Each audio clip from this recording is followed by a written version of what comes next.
Hello Leo, thank you for joining me for your monthly forecast for March. There's going to be a very big emphasis in the first half of this month on the part of your horoscope to do with the deepest, most passionate, but also psychological part of your situation. This is all what drives us, compels us, without us sometimes realising what it's about. It's about sex, it's about intimacy. It's also, in a more practical way, about finance and the things we share with other people. So as this month begins, there's quite a lot of stuff moving around, not least on the back of the full moon, which occurs on the 2nd. And that's going to see the moon in Virgo in opposition with Neptune. Now, when the moon is in opposition with Neptune, this can create even more unreality. And it could be that if you're tempted to splash out on a big ticket item, it may not necessarily be the finest time to do so.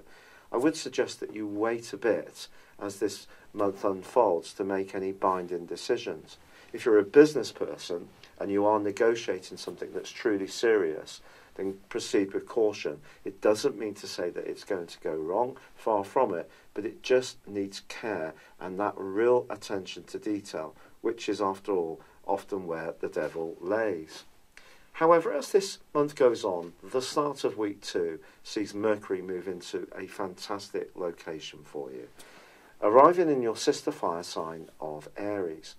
Now here, he's going to join up with Uranus, the planet of surprises, and on the next day, the 7th, Venus moves into the next in the same area. Now this combination, they're going to be very closely allied to one another this month, which is wonderful if you're planning a holiday or you're wanting to do something more spontaneous or adventurous. It is true that Mercury is going to go into a retrograde from the 23rd, and therefore the last week of this month may require a degree of care. But this is really the green light to be a bit more expansive and not be so governed by responsibilities and obligations. However, Jupiter, the planet of growth, does slam on the brakes itself on the 9th. Now, when Jupiter goes into a retrograde, it doesn't mean to say that we're all going to become unlucky. It just means that greater consideration is required. Jupiter can kid us into thinking that everything will work out fine, and therefore our optimism will never be betrayed. But if you are thinking of making a step onto the housing ladder or making some modifications to where you live, it is going to require some precise management. Now, week 2 of this month is very, very positive in some ways because Mars is forging a tremendous angle with Uranus. Now, this is really going to give you the green light to be much more directed, much more bold and assertive in your approach. But also at the same time, the Sun is going to be angling to Neptune. And when these two get together, yes, it can make us much more compassionate, but it can also just become a bit of a swirling mist. And also in week 2, Mars is going to spend part of that time in a right angle to Neptune itself. And that's where you really need to keep your wits about you if you are negotiating with anyone you don't know well. In a romantic context, a little bit of jealousy or possessiveness could come up. And with that thrust of independent energy coming in from Mercury and Venus, if it's a tie that's not really grabbing you, you may decide that your freedom is worth more than being committed to the wrong person. Now, talking about commitments, the new moon, which occurs on the 17th, ordinarily would be brilliant in this part of your situation, especially if you're wanting to improve your lot as far as property, finance and business is concerned. But this is a tricky new moon because it too squares to Mars. So risk-taking is something that needs to be really measured this month.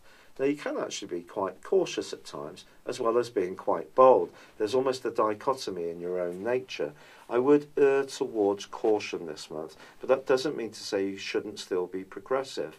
And in fact, the Sun forges an amazing link with Pluto in week 2, which means that if you're really on the ball when it comes to your finances, little will miss your searching gaze. Now, the Sun itself travels brilliantly on the 21st into Aries.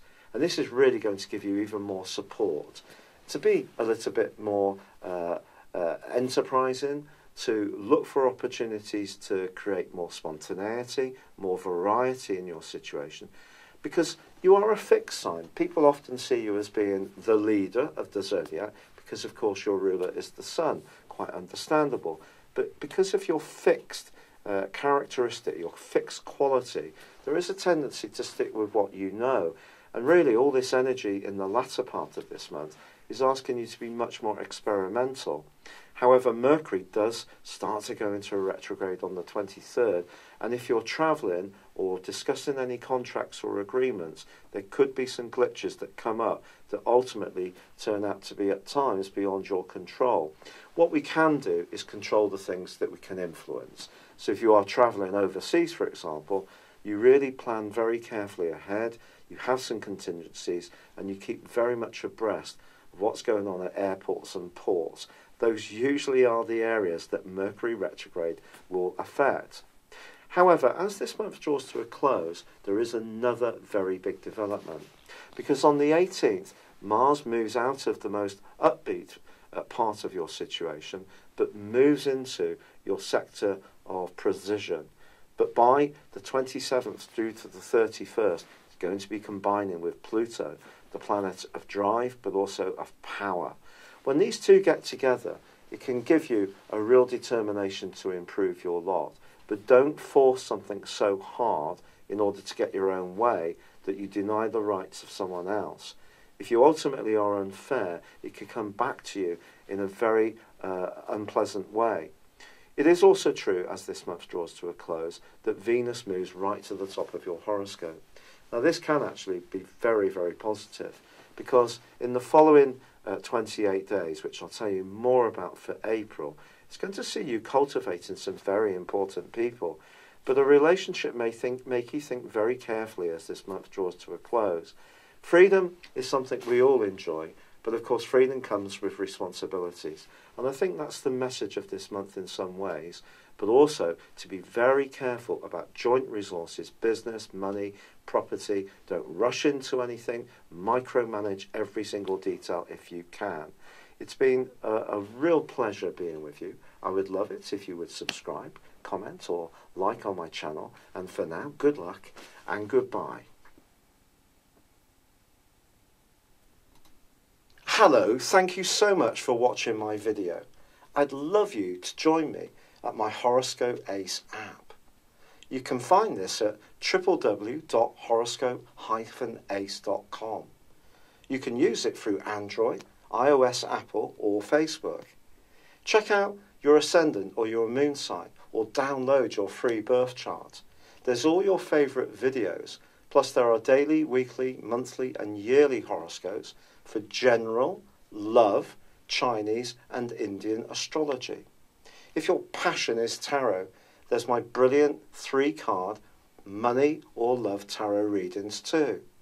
And it's all there at www.horoscope-ace.com. Thank you.